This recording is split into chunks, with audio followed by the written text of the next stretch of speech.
लाल पीली हरी नीली, बच्चों के चेहरे पर मुस्कान लाने वाली पतंग ले लो। बस 2-2 रुपए में अपने बच्चों को खुश कर दो भाई। पतंग ले लो, पतंग। थुंग थुंग अपनी बीवी और बेटे को साथ लेकर रोज सुबह अपनी ठेला गाड़ी धकेलते हुए गांव-गांव घूमता और उस पर रंग बिरंगी पतंगें बेचता। और शाम ढलते जब वह सब थके हारे टूटे शरीर के साथ घर लौटते तो उसकी पत्नी निराश होकर बोलती, दिन भर इस आग जैसी धूप में जलकर भी बस इतने से पैसे, ऐसे कैसे चलेगी हमारी जिंदगी। थुंग थुंग सुन के चुप रहता, क्योंकि वह जानता था गरीबी इंसान को सख्त बना देती है। एक दिन गरीबी और मजबूरी से हार कर थुंग थुंग अकेला गांव के बाहर एक शांत तालाब के किनारे बैठ के पानी में पत्थर फेंक रहा था और रो रहा था। कैसी किस्मत दी है ऊपर वाले, घर में दाने नहीं और एक नन्हा मेहमान आने वाला है। मन हो रहा इसी पानी में कूदकर जान दे दूं, लेकिन कमबख्त तैरना भी नहीं आता। तभी अचानक पानी को चीरते हुए एक बेहद खूबसूरत जलपरी बाहर निकली। देखते ही थुंग थुंग की आंखें डर के मारे फटी की फटी रह गईं। जलपरी बोली, डरो मत थुंग थुंग, मैं इस जल की रक्षिका हूँ।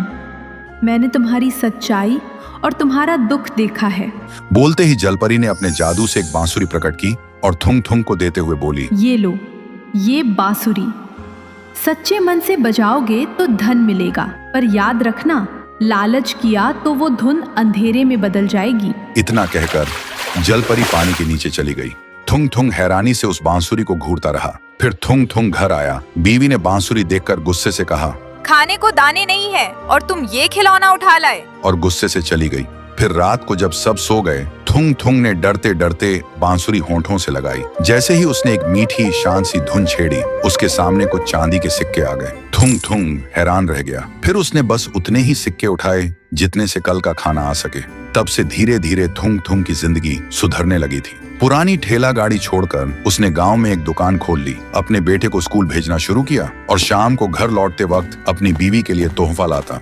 और अब वह बांसुरी तभी बजाता जब दुकान बिल्कुल न चलती। लेकिन जब थुंग थुंग की जिंदगी अचानक सुधरने की बात गांव के मुखिया को पता चली तो वह जलन के मारे आग का गोला हो गया। फिर एक रात वो चुपके से थुंग थुंग के घर आया और खिड़की से झांकने लगा। उस दिन थुंग थुंग की दुकान नहीं चली थी, इसलिए जैसे ही उसने जरूरत के लिए बांसुरी बजाई, मुखिया ने वह जादू देख लिया। देखते ही मुखिया की आंखों में लालच चमक उठा। उसने मन ही मन सोचा, बेवकूफ, जादुई बांसुरी से सिर्फ चंद सिक्के, मैं होता तो सोने की बारिश कराता। उसी रात जब थुंग थुंग गहरी नींद में सो गया, मुखिया वह बांसुरी चुपके से चुरा कर ले गया। फिर अपने घर आकर उसने बांसुरी होंठों से लगाई और लालच में जोर जोर से बेसुरा बजाने लगा। तभी अचानक आसमान से भयंकर तरीके से उसके ऊपर सोने की बारिश होने लगी और देखते ही देखते मुखिया सोने के नीचे दब गया और उस सोने के साथ साथ जमीन के अंदर धंस गया।